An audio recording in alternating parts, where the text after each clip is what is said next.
సరణీయత, కాంతవత, ద్యుతిగుణం మరియు ధ్వనిగుణం, ఉష్ణవాహకత మరియు విద్యుత్ వాహకత. ఇప్పుడు మనం ద్యుతిగుణం గురించి తెలుసుకుందాం. ద్యుతిగుణం అంటే ఎవరికైనా తెలుసా? ఏదైతే ప్రకాశవంతమైన తలాన్ని కలిగి ఉంటుందో దానికి ద్యుతిగుణం గల పదార్థం అని చెప్పుకుంటాం మనం. ఉంది కదా, అంతే. మరి ఇప్పుడు ధ్వనిగుణం. మనం ధ్వనిగుణం అంటే ఇప్పుడు గంట, గుడిలో అయితే గంట, స్కూల్లో అయితే బెల్ ఉంటుంది, ఇంకా ఇంట్లో ప్లేట్స్ కూడా, అది కూడా ఏమేనా? అవి కూడా లోహాలేనా? స్టీల్ అంటే లోహం కాదా?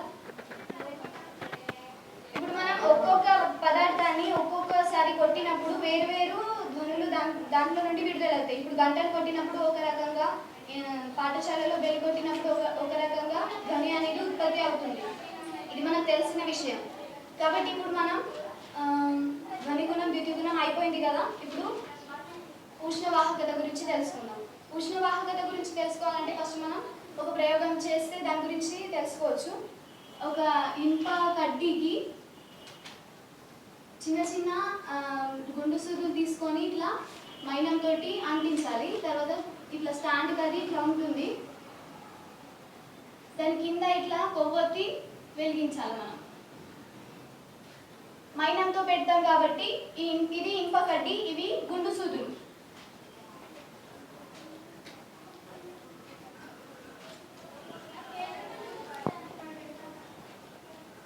ఇవేంటి? గుండు సూదులు.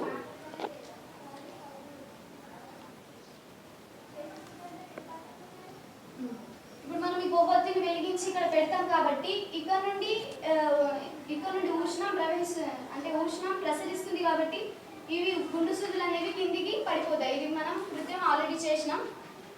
ఇది ఉష్ణవాహకత. అదే విధంగా విద్యుత్ వాహకత. ఇప్పుడు మనం ఇళ్ళలో ఎప్పుడు చూస్తుంటాం, కరెంట్ రాకపోతే ఎవరైనా ఎలక్ట్రీషియన్స్ వచ్చి అది టెస్టర్ తోటి కరెంటు చూస్తుంటారు. మరి టెస్టర్ కూడా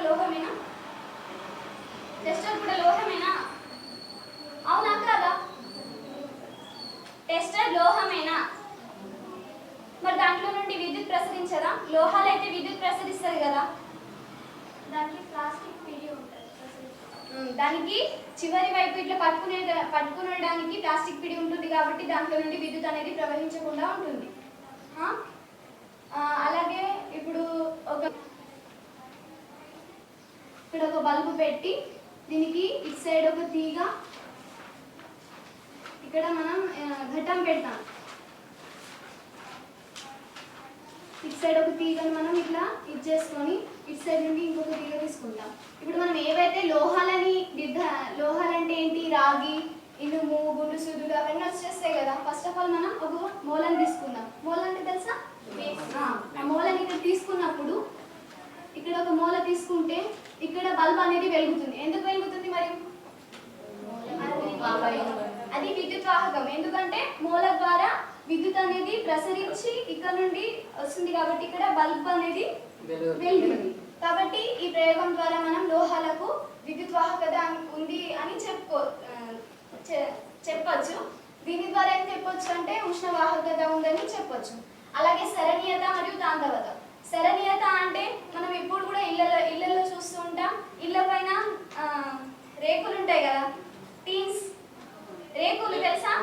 రేకులు ఉంటాయి కదా, అవి కూడా లోహాలే కదా. లోహంతో తయారైతాయి కదా, ప్లాస్టిక్ తోటి అయితే కాదు కదా. అవి లోహాలతో తయారైతాయి కాబట్టి అలా అంటే మార్చడాన్ని సరణీయత అని అంటారు. అలాగే మనం ఇప్పుడు కాంతవత గురించి తెలుసుకుందాం. కాంతవత అంటే ఎవరికైనా తెలుసా?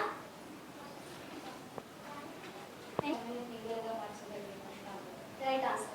పదార్థాలను సన్నని తీగలుగా మార్చాలి. సన్నని తీగలు అంటే వెల్డింగ్ వైర్ చూస్తూ ఉంటాం మనం, బట్టలు ఆరేస్తారు చూడండి, దాని మీద కడతామా లేదా? ఆ వెల్డింగ్ వైర్ అట్లా సన్నని తీగలుగా మార్చగలిగే దానిని కాంతవత అని అంటారు. ఇప్పుడు మనం లోహాలకు ఏ ధర్మాలు ఉన్నాయని చెప్పుకున్నాం. ఆ ధర్మాలు ఏంటి చెప్పండి. ఇప్పుడు చెప్పినా కదా, లేవు చేసి ఒక్కొక్క ధర్మం ఒక్కొక్క లేసి చెప్పండి. ఇప్పుడు చెప్పినా కదా ఇవన్నీ నేను, అవి చెప్పు. లోహాల ధర్మాలు అవి చెప్పినా కదా, ఒక్కొక్కరు చెప్పు.